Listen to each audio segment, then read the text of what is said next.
Jangan lupa subscribe YouTube channel Metro TV News dan jangan lupa nyalakan notifikasinya.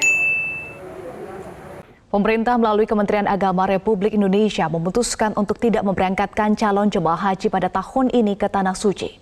Menteri Agama Yakut Khalil Qomas menyatakan kasus COVID-19 yang masih tinggi secara global menjadi salah satu alasan pembatalan haji. Lalu apa saja faktor lainnya serta dampak yang ditimbulkan dari dibatalkannya pelaksanaan haji tahun ini? Rekan Gema Tanjung akan memaparkannya untuk Anda. Silahkan Gema. Baik Eva, terima kasih. Selamat siang pemirsa. Atas sejumlah pertimbangan serta diskusi yang panjang antara pemerintah dan juga Komisi 8 DPR RI Indonesia akhirnya memutuskan untuk tidak memberangkatkan jemaah haji ke Tanah Suci pada tahun ini. Ada sejumlah pertimbangan serta faktor yang menyebabkan pembatalan ini. Sebelum kita membahas lebih lanjut, kita akan kembali melihat pernyataan dari Menteri Agama Yakut Khalil Qomas dalam konferensi pers yang digelar pada Kamis lalu. Kami pemerintah melalui Kementerian Agama menerbitkan keputusan Menteri Agama Republik Indonesia nomor 660 tahun 2021 tentang pembatalan keberangkatan jemaah haji pada penyelenggaraan ibadah haji tahun 1442 Hijriah 2021 Masehi. Pemirsa, mendengar pernyataan dari Menak Yakut Khalil Qomas, kita juga akan membahas seperti apa alasan-alasan apa saja yang dipertimbangkan oleh pemerintah hingga akhirnya ibadah haji dibatalkan pada tahun ini dan juga pada tahun 2020. Sesuai dengan keputusan Kementerian Agama nomor 6 tahun 2021, pandemi COVID-19 ini menjadi salah satu pertimbangan yang cukup penting mengapa akhirnya pemerintah membatalkan ibadah haji di tahun ini. Pemerintah melalui Kemenak mengatakan bahwa pandemi COVID-19 dapat mengancam keselamatan dan juga kesehatan untuk jamaah jika tahun ini jadi berangkat untuk ibadah haji. Dan juga yang kedua, pemerintah bertanggung jawab dalam melindungi warga negara Indonesia dalam ataupun di luar negeri, sehingga ini menjadi salah satu pertimbangan juga pemerintah merasa bertanggung jawab jika terjadi adanya penyebaran ataupun klaster COVID-19 pada jemaah haji yang akan berangkat pada tahun ini. Kemudian juga faktor selanjutnya adalah pemerintah Kerajaan Arab Saudi belum mengundang pemerintah Indonesia untuk membahas dan juga menandatangani nota kesepahaman tentang kesiapan penyelenggaraan ibadah haji di tahun 1442 Masehi.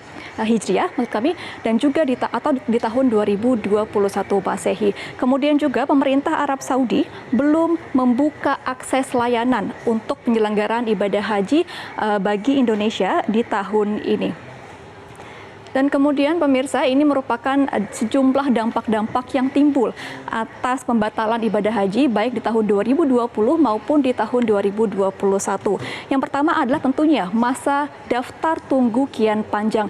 Sejumlah jamaah yang sudah mendaftarkan diri dan akan berangkat di tahun 2020 dan juga 2021 akan kembali masuk ke waiting list atau masa daftar tunggu dan juga kemungkinan baru akan berangkat di tahun 2022 jika ibadah haji akan diberangkatkan.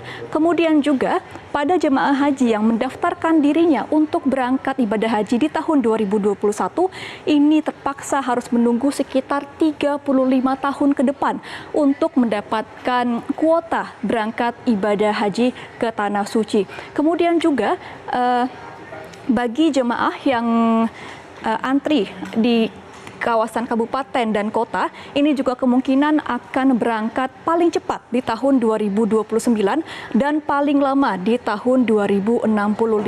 Kami juga sudah mengumpulkan sejumlah kabupaten kota dengan waiting list terbanyak dan juga tahun terlama untuk menunggu agar dapat berangkat ibadah haji di kloter selanjutnya. Ini merupakan 10 kabupaten kota yang sudah kami himpun datanya dari pihak Kementerian Agama untuk tahun terlama dalam masa tunggu. Yang pertama adalah di Kabupaten Bantaeng, ini kemungkinan baru akan berangkat ibadah haji di tahun 2065 atau kurang lebih sekitar 40 tahun ke depan. Dan jumlah pendaftarnya ini mencapai 8.133 dengan kuota hanya berangkat sekitar 182. Kemudian yang kedua adalah Kabupaten Sidrap yang kemungkinan baru akan berangkat di tahun 2064 dengan total pendaftar sebanyak 10.756 dan kuota hanya sekitar 250 250 jemaah saja. Dan kita juga akan melihat jumlah pendaftar terbanyak di 10 kabupaten kota ini ada di Kota Makassar dengan total 42.585 jumlah pendaftar, dan kuota yang hanya berangkat adalah 1.127 dan akan kemungkinan berangkat ibadah haji di tahun 2058. Dan untuk tahun tercepat ini kemungkinan baru akan berangkat di tahun 2056, yaitu di Kabupaten Bone. Tentunya dengan adanya pembatalan ibadah haji di 2 tahun berturut-turut ini, muncul pertanyaan dari sejumlah jamaah bagaimana dengan dana yang sudah disetorkan ataupun sudah dilunaskan kepada pihak penyelenggara.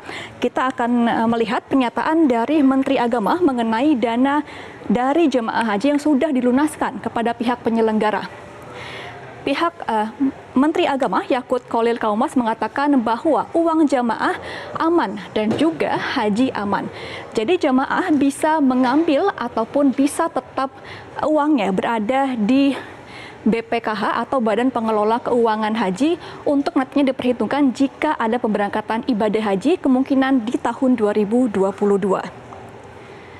Lalu kita juga akan masuk ke dalam tahapan dari pengambilan uang ataupun dana ibadah haji baik setoran awal ataupun untuk uang yang sudah dilunaskan. Kepala BPKH Anggito Abimanyu mengatakan bahwa seluruh dana haji calon jamaah ini aman dan seluruh dana tersebut diinvestasikan dan ditempatkan pada bank-bank syariah dan dikelola dengan prinsip syariah yang aman.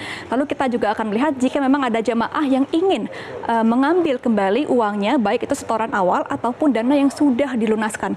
Yang pertama adalah jamaah ini wajib membawa bukti setoran biaya perjalanan ibadah haji atau BIP dan juga kemudian fotokopi buku tabungan dan juga fotokopi IKTP serta nomor telepon jamaah. Kemudian berkas akan diserahkan ke pihak kantor Kemenak Kabupaten Kota untuk diverifikasi oleh petugas, dan kemudian juga setelah diverifikasi maka berkas tersebut akan langsung dibawa ke pihak Ditjen PHI atau pengelola haji dan juga umroh, dan nantinya jika sudah terverifikasi maka akan diajukan kepada BPKH, dan jika sudah dikonfirmasi juga maka jamaah ini dananya akan diproses oleh pihak BPSBP dan akan ditransfer melalui rekening untuk seluruh dana yang diminta oleh jamaah.